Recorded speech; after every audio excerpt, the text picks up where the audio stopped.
안녕하세요. 이번 주 주간 소식을 한번 봐보도록 하겠습니다. 첫 번째 뉴스는 다음 주에 있을 템퍼스 2분기 실적 발표에 대한 뉴스입니다. 우선 2분기 실적 발표는 8월 8일 오전 8시, 한국 시간으로는 8월 8일 금요일 오후 9시입니다. 컨퍼런스랑 실적 발표를 동시에 공개하고요. CEO와 CFO가 직접 실적 해설과 Q&A를 진행합니다. 그리고 이번엔 템퍼스가 처음으로 장 시작 전에 실적 발표를 하거든요.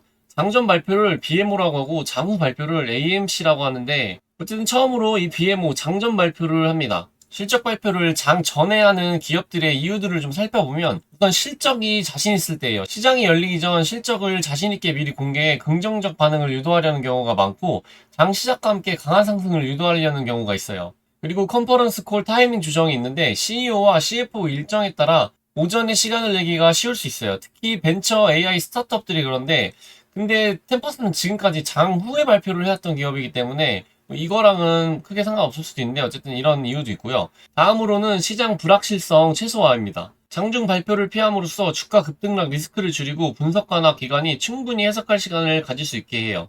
근데 우선 이거는 아닌 것 같아요. 어차피 장후 발표를 하던 기업이 장 전에 발표를 하는 일이니까 이건 좀 아닌 것 같고요. 다음 이유로는 전략적 이슈 선점이 있어요. 중요한 발표, 인수나 파트너십이 있는 경우 언론 기관 분석을 하루 종일 끌고 가며 노출을 극대화할 수 있는 경우가 있습니다. 그리고 또 반대로 장후에 발표하는 이유에 대해서는 실적에 대한 해석 시간 제공, 시장이 닫힌 후에 발표함으로써 투자자들이 다음날 아침까지 충분히 해석할 수 있는 시간 확보, 다음은 리스크 방지, 실적이 안 좋을 때 장중 쇼크를 피하고 다음날 천천히 반응하도록 유도할 수 있고요. 언론이나 애널리스트 반응을 먼저 체크한 뒤 다음날 인터뷰 대응 가능한 이런 이점들이 있는데 이제 장후나 장전 발표하는 기업들 모두가 이렇다는 건 아니고 여러 가지 이유들이 있겠지만 이유를 찾자면 이런 이유들이 대표적으로 꼽는 이유들이라 한번 가져와 봤습니다. 그냥 그런 거 상관없이 장 전이나 장 후에 그냥 하는 기업들도 있지만 대체로는 전략적 선택을 하는 기업들도 많기 때문에 이렇게 한번 나눠봤습니다. 그럼 템퍼스는 왜 장전에 발표를 할까를 보면 실적에 대한 해석력을 장중에 바로 유도하고 싶다는 의도 가능성이 좀 있어요. 시장이 열리자마자 반응이 나오는 즉각성을 원할 수 있고 스타트업 성장기업 특성상 기관 IR 중심 컨퍼런스 배치 때문에일 수 있어요. CEO나 CFO가 오전 활동을 선호하거나 기관 투자자들과의 해석 질의 시간을 확보하기 위한 구조로 볼 수 있습니다. 아까도 말씀드렸듯이 일단 2번은 좀 아닌 것 같고요. 이거는 항상 하던 대로 장후에도 충분했던 거기 때문에 딱히 이걸로 보진 않고 있어요. 3번은 2분기 적자 확대 이슈에 대한 컨트롤을 얻을 수 있습니다. 오히려 장 열리기 전 미리 해설하고 우리는 투자 중이다라는 메시지를 좀 던지고 싶어 할 수 있어요. 왜냐면 지금 2분기 예측치를 보면 적자가 늘었거든요. 이따도 한번 보시겠지만 적자가 늘었기 때문에 그거에 대한 메시지를 주고 싶어 할 수도 있다는 생각을 했습니다. 간단하게 장전 발표랑 장후 발표에 대해서 비교해보면 장전 발표의 목적은 자신감, 빠른 시장 반응 유도가 있고 장후는 리스크 완충 해석 시간 제공이 있습니다. 타깃은 기관 언론의 해석을 맡기고 당일 반영을 유도하는 장전 발표가 있고 장후에는 리테일 기관 모두 고려해서 다음날 반영을 노릴 수 있습니다. 장전 발표를 해석해보자면 성장주, 기술주, 스타트업에서 자주 사용하는데 장후 발표의 해석을 보면 대형주, 금융, 전통산업에 더 일반적입니다. 기업들이 실적이 잘 나오건 못 나오건 간에 상관없이 하는 데도 있습니다. 최근에 어닝 서프라이즈가 난 구글도 장후 발표였어요. 그렇게 상관없는 대형주나 이런 것들도 많이 있습니다. 이런 건 무조건 그렇다는 게 아니기 때문에 재미로만 보는 것도 좋습니다. 구조적 차이를 간단하게 비교해보면 장 마감 후 시간은 한국 시간으로 새벽이고요. 실적에 대한 건 다음날 주가에 본격적으로 반영되고요. 기관 언론 해석 시간을 보면 밤 사이라 여유가 있습니다. 좀 해석할 시간에 여유가 있는 편이고요. 발표 직후 주가 반응은 엄청나게 큰 이슈 아닌 이상 애프터마켓에서 일부 반영되고 대부분 다음날 본장에 본격적으로 좀 반영이 됩니다. IR 전략 성향은 불확실성 최소화하고 리스크를 좀 방어해줘요. 부정적 실적이 많다는 이미지가 좀 있습니다. 장 마감 후에는.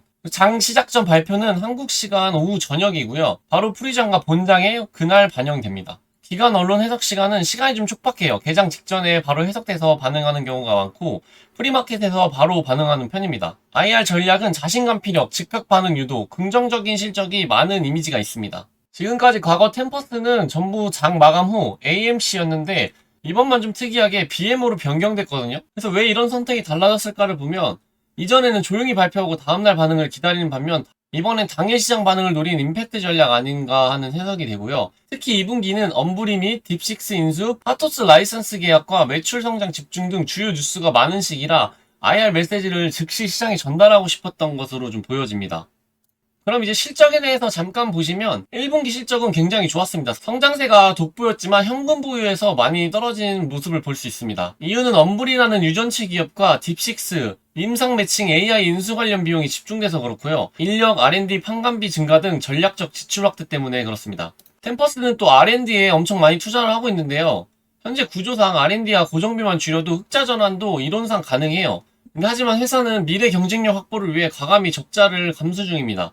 AI 유전체 데이터 중심 플랫폼으로 성장 중이라 R&D는 핵심 투자 항목이기도 해요. 이거는 CEO도 R&D는 줄일 생각이 없고 지금처럼 꾸준히 R&D에 아낌없는 투자를 할 거라는 이야기를 좀 많이 했습니다. 시장 해석 포인트는 지금은 투자 타이밍이지 수익률 따지는 구간이 아니고 하반기부터는 어차피 조정에 비타 흑자 전환이 가셔야될 전망으로 보고 있습니다. 그럼 2분기 실적 전망 예상치를 한번 보면 매출은 일단 16.7% 상승할 걸로 보고 있는데 EPS 적자가 좀 확대됐습니다. 마이너스 41% 정도가 확대될 예정인데 이거에 대한 설명을 위해서 좀 시간을 바꾼 거 아닌가도 한번 생각해 봤어요. 매출은 여전히 빠르게 성장 중이에요. 엄브리랑 딥식스 효과가 반영된 건데 이게 가장 중요합니다. 매출이 계속 늘어나고 있는 게 재무에 찍혀줘야 성장주에게는 가장 좋다고 볼 수 있어요.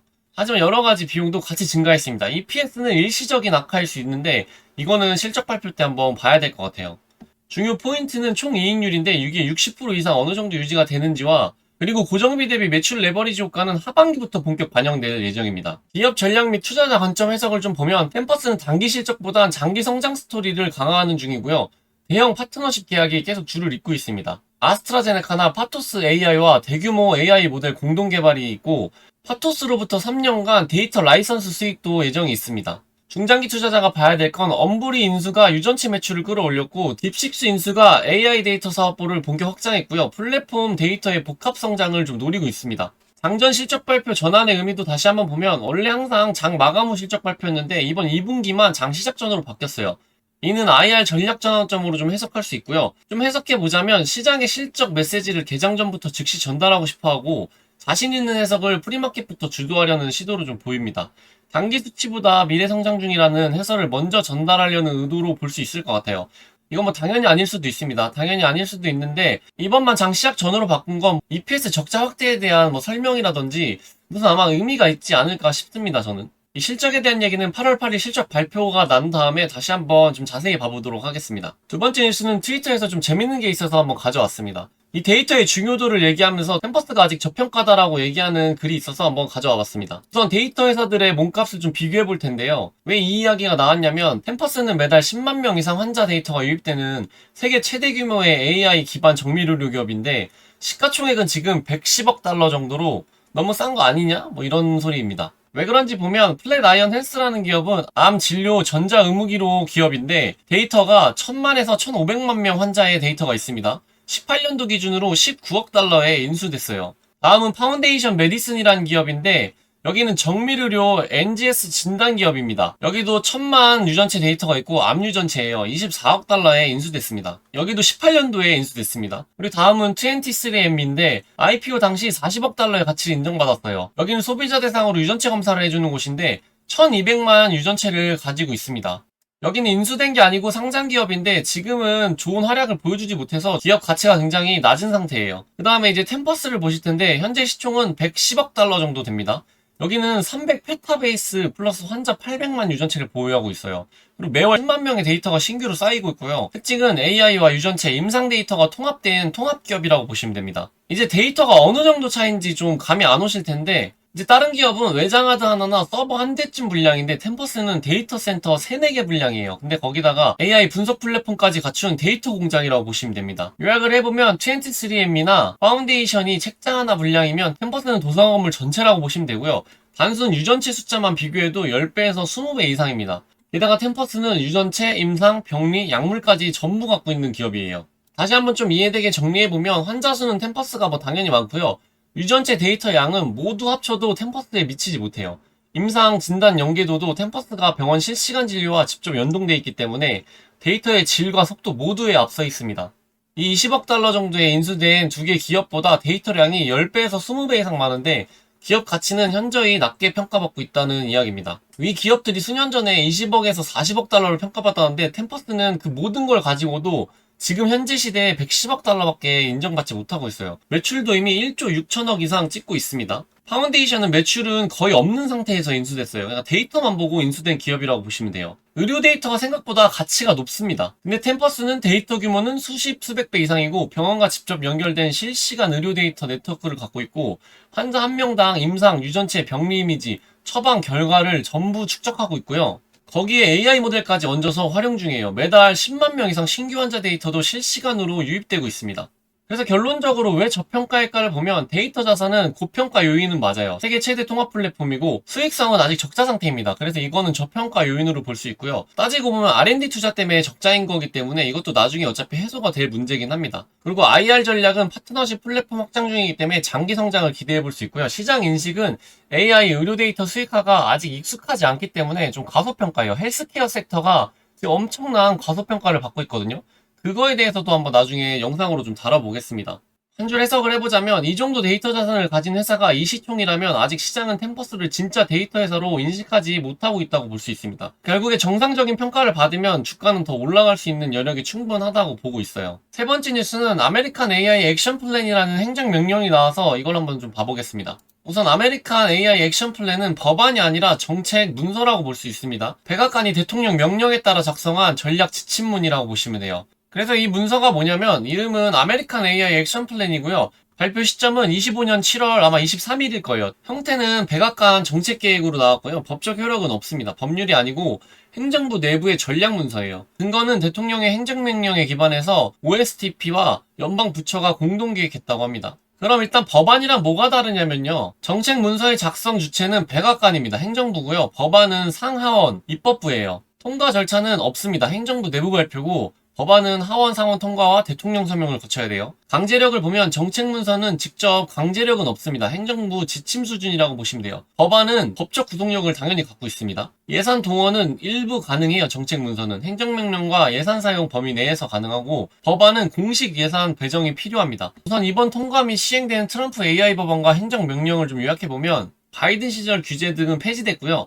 연방기관 AI 전략 180일 내에 제작성을 지시했습니다. 규제 완화 기반을 좀 마련했어요. 그리고 이번에 한 AI 액션 플랜 7월 23일날 발표된 거는 AI 혁신 가속화와 AI 인프라 확충, 글로벌 AI 주도권 확보 등이 좀 담겨 있습니다. 함께 시행된 AI 관련 세 가지 행정명령들을 좀 보면 주요 내용은 연방기관 내 정치적 편향 AI 금지, DEI 요소 배제, 데이터 센터 인허가 간소화, 환경심사 패스트트랙, AI 기술의 수출 장려, 동맹국가의 생태계 확장 등이 있어요.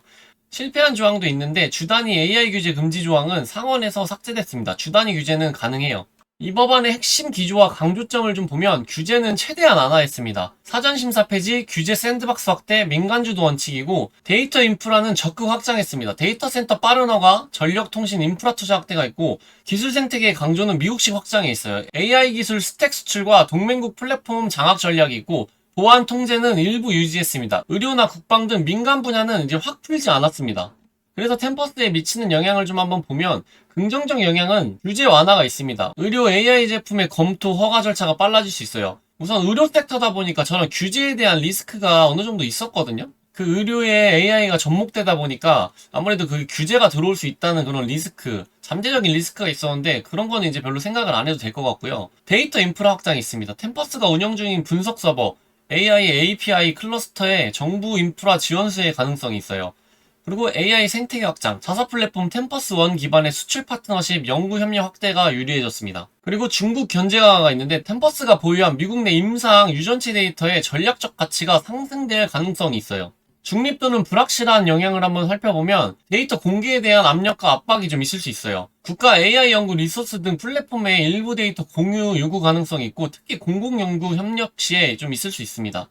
이게 조금 걸리긴 한데 어차피 강제성은 없기 때문에 그렇게 크게 걱정할 건 아닌 것 같고요. 모든 걸 다 공개하진 않아도 될 거예요. 다른 건 워크 AI 규제인데 템퍼스의 모델이 사회 편향 최소화 검증 요구를 받을 수 있습니다. 특히 보험이나 진단 분야에서요. 근데 뭐 이건 그렇게 크게 생각할 건 아닌 것 같고요. 주 규제가 유지되는 것도 한몫 있습니다. 캘리포니아나 뉴욕 등 여전히 의료 AI 데이터 접근 활용에 별도 제한 규제가 가능해요. 의료 데이터 자체가 원래 좀 민감한 데이터다 보니까 규제에 대한 그런 게 좀 까다롭습니다. 그래서 템퍼스의 방어 전략을 한번 보면 어차피 소유권은 민간 기업이 수집 가공한 데이터는 여전히 소유 및 통제가 가능해요. 권리 소유 자체가 당연히 템퍼스에 있기 때문에 뭐 그걸 모두 공개해서 공유하고 뭐 이럴 걱정은 없을 것 같고요. 공개 요구에는 일부 공공협약이나 정부 펀딩 조건에만 제한적 공유가 필요할 수 있고요. 방어 전략으로는 데이터는 안 주고 플랫폼만 열어주는 템퍼스 원 중심의 세스 모델 유지가 있습니다. 뭐 중요한 건 안 주고 플랫폼만 열어서 와서 뭔가를 할 수 있게 해주는 이런 건 템퍼스에게 당연히 좋은 거죠. 템퍼스를 어쨌든 사용하는 거니까. 결론을 좀 요약해보면 트럼프 AI 정책의 핵심은 규제 완화, 인프라 투자, 미국식 AI 생태계 확장입니다. 템퍼스의 긍정 요소는 규제 속도 개선, 데이터 인프라 수혜, AI 수출 기회 확대가 있어요. 주의할 점은 일부 데이터 공유에 대한 압박이 좀 있을 수 있고 주별 규제가 좀 변수입니다. 편향 검증 요구 가능성이 있는데 뭐 이거는 별로 신경 쓰지 않아도 될 것 같고요. 전략의 방향은 데이터는 플랫폼 안에 가두고 병원 제약사 대상으로 패스트 형태의 강화로 대응하면 될 것 같아요. 결국에 단점보다는 템퍼스에게는 이 법안은 좀 장점으로 보는 시선이 좀 더 맞는 것 같습니다. 이번 주는 뉴스가 좀 많이 없어서 이게 마지막 뉴스인데요. 안가 산업에 인공지능이 미치는 영향이 10억 달러 매출기의 창출 전망이라는 뉴스에 템퍼스가 언급돼서 한번 가져왔습니다. 우선 안가 산업과 AI의 결합에 대한 뉴스고요. 시장 성장 예측을 24년 2억 달러에서 30년에는 13.6억 달러로 성장을 예상하고 있습니다. 지금 의료와 AI 관련된 모든 업황들이 엄청난 상승세를 예측하고 있어요, 다들. 성장 요인은 안과 질환 유병률 증가인데 녹내장이나 황반변성 등 여러 가지 안과 질환들이 늘어나고 있는 추세예요. 고해상도 영상 기술과 그걸 AI로 분석하는데 원격 안과 서비스까지 확대되고 있습니다. 개인 맞춤형 치료의 수요가 증가하고 있어요. AI 적용 사례를 보면 망막 이미지 분석, 당뇨병성 망막증을 조기에 진단할 수 있고 OCT 영상과 AI를 접목하면 고정밀 진단까지 가능하고 EHR과 유전 정보 분석, 질병 예측 맞춤형 치료 설계까지 가능해요. 이런 게 이제 다 AI가 적용돼서 좀 더 좋아진 의료라고 보면 됩니다. 우선 관련 기업에 AI와 헬스케어가 융합된 기업으로 템퍼스 AI가 언급됐는데요. 이번 기사에서 템퍼스는 당뇨, 심혈관 질환 진단 AI로서 정밀 의료기술 기업으로 언급됐습니다.